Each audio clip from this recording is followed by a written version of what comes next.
Supreme court of India ने हाल ही में अपने एक बेंच में स्टेट्स को एससी और एसटी कैटेगरीज में डाटाज के साथ क्रीमी लेयर का कॉन्सेप्ट इंट्रोड्यूस करने के लिए कहा है। उनका ये मानना है कि आज के दौर में एससी सच होमोजीनियस कम्युनिटी नहीं हो सकती, एसटी भी नहीं हो सकती। कई कम्युनिटीज़ इनमें जो होंगी वो आगे होंगी और कुछ कम्युनिटीज़ पीछे भी होंगी।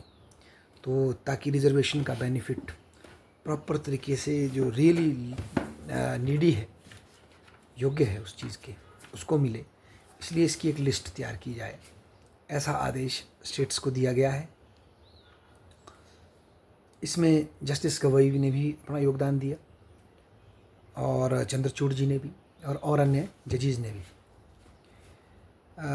डेफिनेटली इसका लाभ होगा, क्योंकि कई ऐसी कम्युनिटीज़ होगी आज जूल ट्राइब में, जूल कास्ट में, जो कि अपने बाकी सहयोगी और सहगामी कम्युनिटीज़ के साथ आगे निकल चुकी है और कैटेगरी एज ए होल में वो ज़्यादा लाभ ले जाती है, क्योंकि उनमें योग्यता ज़्यादा बढ़ चुकी है, आर्थिक क्षमता बढ़ चुकी है। तो ऐसे में जो ज़्यादा नीडी हैं उनको लाभ होगा। फॉर एग्ज़ाम्पल अगर हम देखें हिमाचल में Kinnaur valley, Lahaul valley, Pangi valley, Bharmour valley, इन वैलीज़ में भी कई एलीट खड़े हुए हैं जो कि काफ़ी ज़्यादा सक्षम है। पर कैपिटा की बात करें तो शायद हिमाचल के बाकी कांगड़ा और बिलासपुर, ऊना से ज़्यादा इनकम है लोगों की। यहाँ पर बहुत ज़्यादा आबादी भी कम है, इनकम भी ज़्यादा है। पर उनके अंदर भी कई ऐसे इलाके जो आज थोड़े पिछड़े अभी भी हैं। तो अगर ऐसा किया जाएगा तो इन कम्युनिटीज़ के अंदर ही उनके जो पिछड़े इलाके हैं उनको ज़्यादा लाभ मिलेगा। जो परिवार ज़्यादा पिछड़े हैं उनको, इलाकों की तुलना में जो परिवार ज़्यादा पिछड़े हैं उनको लाभ मिलेगा और जल्दी लोग सशक्त होंगे।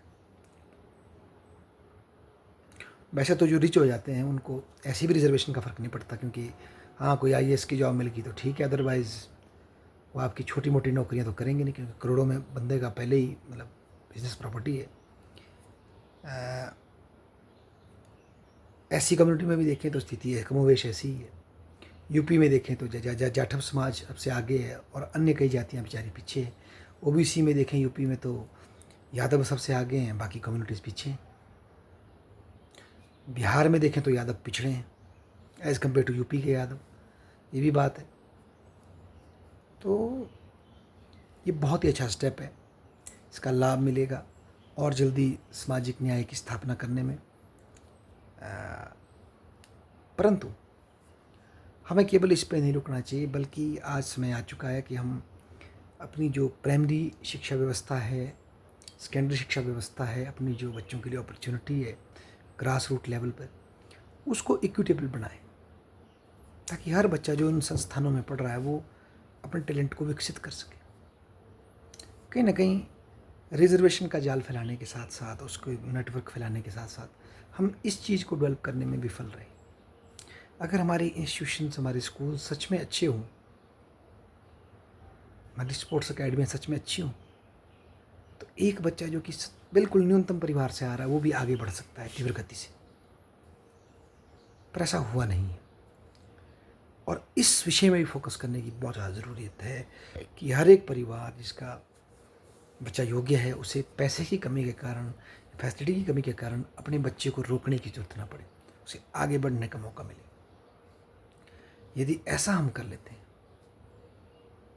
तभी सही मायनों में हम रिजर्वेशन का प्रॉपर बेनिफिट, बल्कि रिजर्वेशन से आगे की बात भी कर सकते हैं। क्योंकि लक्ष्य तो सिर्फ रिजर्वेशन देकर के परिवारों को खुश रखना नहीं है, बल्कि सामाजिक समानता और समरसता की स्थापना करना है। इसलिए सही मायनों में ग्रास रूट पर इन्वेस्टमेंट बहुत ज़रूरी है। गाँव में न्यूट्रल इंफ्रास्ट्रक्चर, चाहे वो सामुदायिक भवन हो, शादी ब्याह के, जहाँ पर किसी भी जाति का व्यक्ति अपनी शादी कर सके, न्यूट्रल